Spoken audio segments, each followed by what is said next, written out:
भारतीय जनता युवा मोर्चा के प्रदेश प्रभारी बनने के पश्चात ही मेरी पहली मीटिंग है माननीय प्रदेश अध्यक्ष योगेंद्र शर्मा जी की अध्यक्षता में।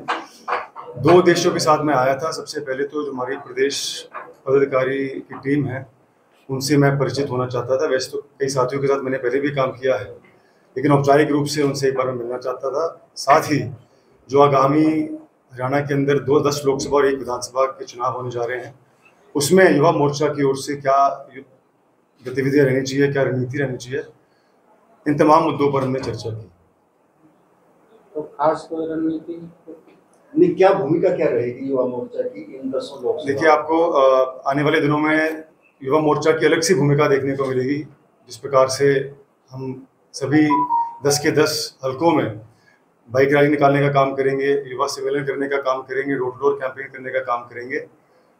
हम यही कोशिश करेंगे कि जो युवा मतदाता है उससे हम संपर्क बनाएं और किस प्रकार से जो पिछले 10 सालों के अंदर हमारे देश के यशस्वी प्रधानमंत्री नरेंद्र मोदी जी ने काम किया है। वैसे तो वो तारीफ की मोहताज नहीं, उनका काम बोलता है, बच्चा बच्चा मोदी जी के काम से वाकिफ है, लेकिन फिर भी लोगों से संपर्क बनाकर उनको भारतीय जनता पार्टी के पक्ष में कैसे किया जाए, इस पर हम काम करने का काम करेंगे। लेकिन किसी युवा को तो देखो 10 में से कोई सीट नहीं मिल पाई। इस तरीके देखिए, इस सवाल का जवाब तो पार्टी का शीर्ष नेतृत्व दे पाएगा आपको। मैं तो एक साधारण कार्यकर्ता हूँ। अच्छा, पिछले दिनों आया था कि जैसे टिकट न मिलने से सार से कोई नाराजगी अब दुश्मनी परिवार की, क्या वो नाराजगी दूर हो गई या क्या कुछ? कल भी एक मीटिंग बुलाई गई। क्या मैं नाराज दिख रहा हूँ आपको? हमें कोई नाराजगी नहीं है। लोगों में कुछ मायूसी जरूर थी, क्योंकि हिसार लोकसभा चौधरी भजनाल परिवार का घर है। चौधरी कुलदीप जी की जन्मभूमि कर्मभूमि है। पहले भी यहाँ पे सांसद रहे हुए हैं और पूरे हिसार में ऐसा कोई गांव नहीं है जहाँ पर हमारे कार्यकर्ता ना हो, समर्थक ना, शुभचिंतक ना हो। तो लोगों में मायूसी जरूर थी, लेकिन भारतीय जनता पार्टी ने कोई फैसला लिया तो सोच समझ के लिया होगा। हम उनका सम्मान करते हैं।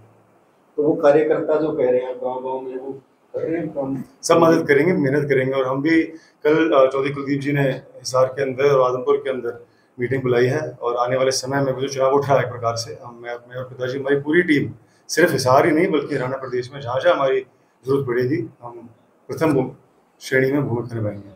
आप लोग युवा मोर्चा को लीड कर रहे हैं, युवा मोर्चा की अहम भूमिका बताते हैं, लेकिन युवाओं में 10 में से एक भी सीट ना मिलना क्या जायज मानते हैं?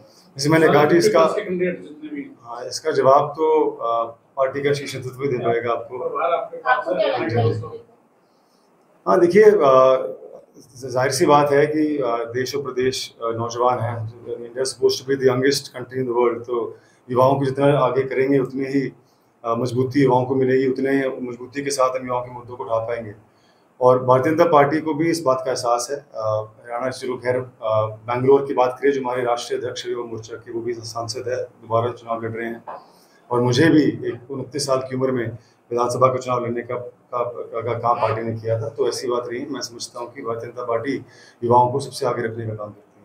अच्छा, हरियाणा में कितनी बड़ी चुनौती? पिछली बार 10 सीट आप जीत के आए थे, इस बार कांग्रेस भी मजबूती से अपना दावा रख रही है कि हम, क्या लगता है? कांग्रेस पार्टी के तो उम्मीदवार ही नहीं थे। आपको पता है किस प्रकार से इन्होंने सभी मैदान छोड़ने की कोशिश कर रहे थे। दावे तो कोई भी कर सकता है, सभी का अधिकार है, लेकिन हकीकत तो यही है कि पूरे देश के अंदर लोग कांग्रेस पार्टी से उठ चुके हैं और उनका कोई भविष्य नहीं है। और जब तक नरेंद्र मोदी जी हमारा नेतृत्व करेंगे और उसके आगे भी भारतीय जनता पार्टी का परचम लहराते रहेंगे। लेकिन भगत जी पार्टी में जो उम्मीदवार थे तो बीजेपी लोग थे, बाहर से लिए गया चौधरी रणजीत सिंह लगा लो, अशोक तंवर लगा लो। ऐसे इन सवालों का जवाब देने के लिए मैं अधिकृत नहीं हूँ। अगर मेरे हाथों में बागडोर होती है तो शायद मैं आपको बता पाता, लेकिन जो चुनाव कौन लड़ता है, वो कौन नहीं लड़ता, इसका जवाब सीनियर लीडरशिप भी दे पाएगी। पूर्व मुख्यमंत्री हुड्डा साहब ये कह रहे हैं कि मतलब वाया हम दिल्ली होके चंडीगढ़ तक जाएंगे, मतलब सत्ता हमारी रोहतक की सीट जीतेंगे तो उसके बाद हम सत्ता। हुड्डा साहब की बातों को, कांग्रेस की पार्टी की बातों को कोई सीरियस नहीं लेता है। ना मैं लेता, ना आपको लेनी चाहिए। नहीं, क्यों आपको 9 की 9 सीट वो लेके आए जो समर्थक उनको दिलवाई? आप कह रहे हैं कि कांग्रेस पार्टी उनको सीरियसली, उनको तो बहुत ज्यादा नहीं। मैं कह रहा कांग्रेस पार्टी किसी भी बातों को सीरियसली ना लिया करें। और हुड्डा साहब ऐसे भी, जो उनके 10 काले साल थे, भू माफिया का शासन के नाम से जाना जाता था, तो मैं समझता हूँ लोग भूले नहीं हैं। और अगर कांग्रेस पार्टी उनको आगे करती है तो सबसे ज्यादा नुकसान पार्टी को भी होगा और उससे बड़ा नुकसान प्रदेश को उगाने वाले समय। रिसेंटली एक स्टेटमेंट है कि मनोहर लाल जी की 100 रुपए का एग्जाम्पल देकर उन्होंने टारगेट किया रखने की कैसे सकते हैं? उन्होंने किसी का नाम नहीं लिया था और नाम नहीं लिया लेकिन सबको पता है उन्होंने नाम नहीं लिया। उन्होंने वैसे भी अगले ही दिन उन्होंने फतेहाबाद के अंदर रैली के अंदर अपने संबोधन में उस बात का पुष्टिकरण किया था।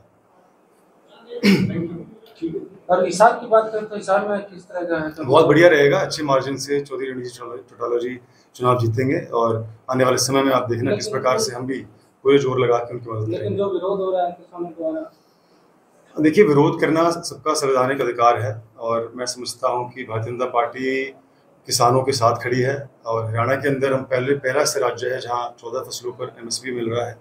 और जहां तक हमारे परिवार का सवाल है, हम हर कदम पर किसानों के साथ खड़े रहे हैं। लाठियाँ तक हमने खाई है किसानों के लिए। और जब आंदोलन भी हुआ था, जब चल रहा था, तो कई बार पिताजी और मैं सिंघू बॉर्डर भी गए, हम टिकरी बॉर्डर भी गए और सिरसा दिल्ली रोड के ऊपर हमने 1-1.5 महीना लगातार भंडारा भी खोलने का काम किया था। तो नाराजगी किसानों की है, तो वो खुले मन के साथ भारतीय जनता पार्टी उनकी बातों को सुनेगी। आने वाले समय में उनकी समस्याओं का समाधान करने का भी काम करेगी।